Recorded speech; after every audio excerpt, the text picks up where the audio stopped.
John, one thing that excited me about the photographs you would send in is the fact that you are actually building some fiberglass tanks. And I was excited about that because I'm an old boat builder from way back, building fiberglass boats, and we've done that fiberglass course, which we include as a bonus in the course.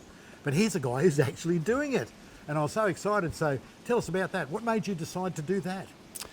Well, I built this whole system in a modular fashion. So I built all of the grow beds on the other side. Well, some of the plastic that I inherited from somewhere else. But when I started building them to your design, I think the first 4 grow beds that I built over there are the 4.8 by 1.2 metre grow beds.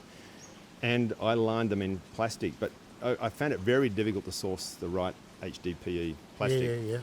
And so one's a wicking bed, 3 were deep water cultures. Every one of those 4 initial beds eventually developed these little pinprick holes in them and leaks. And it's in a bed of that size, it's really hard to find those leaks. It's a murderous job trying to track it down. Because, you know, I got all kinds of people coming to help here, and you know, one day I found someone with one of the yellow sticky traps on a stick trying to stick it into the bottom of the grow bed. That's not good. That doesn't do the line much good. No.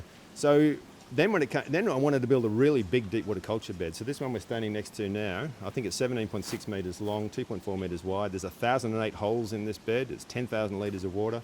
I do not want to be draining this bed looking for a pinprick hole in a plastic liner. So for something of this size, it made a lot of sense to build something with a lot more confidence that it was going to last. So you built it out of wood and then you did fiberglass over. That's right, yeah. And I found, you know, if you've never done fiberglassing before, it just sounds like something highly technical and you'd have to be really skilled. But I just found doing the course, you know, really taught me everything I needed to know to be able to do this project. And once we actually got started, I realised actually it's not too hard.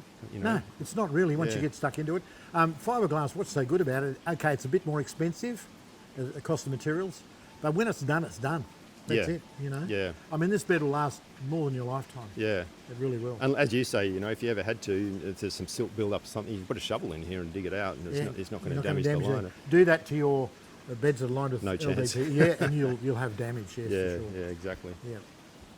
John, you've also had students help you with the fiberglass. You were telling us last night at dinner some funny little stories about that. Do you mind giving us a clue what that was about?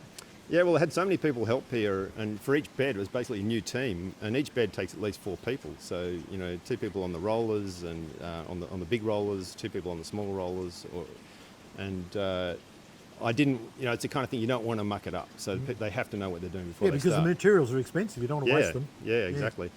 So I would sit down with them to watch your videos, you know, the 3 or 4 videos that were quite pertinent to the job that we were doing. And these people come from all over the world, and, you know, so one time I think there was 3 young Spanish ladies who were helping me out, and they absolutely loved your accent and the way and the way that you and Jamie were interacting.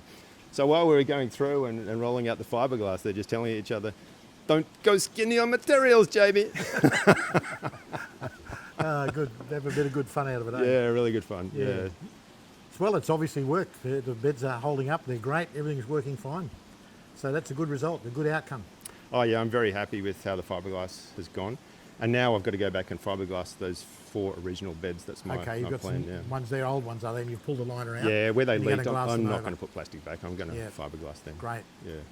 Well, that'll work, as you know, because if you fiberglass it, that's it. It's over and done with. Yeah. Yeah, I've got several beds in my greenhouse that I've, you know, for the sake of filming and that, I've fiberglassed some, put liner in others. And the ones that have got the liners, and now my greenhouses are nearly 15 years old. So the ones that have got liner in, most of them I've done them twice now. Fiberglass one, still there, not a problem. Yeah.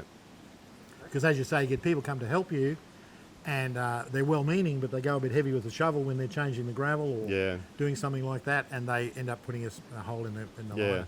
And the trouble is with liner, the hole might be here, but the leak comes out way over there somewhere, so it's difficult to track down. If you don't find it for a long time afterwards, the wood starts to go mouldy. It goes rotten and you're in trouble.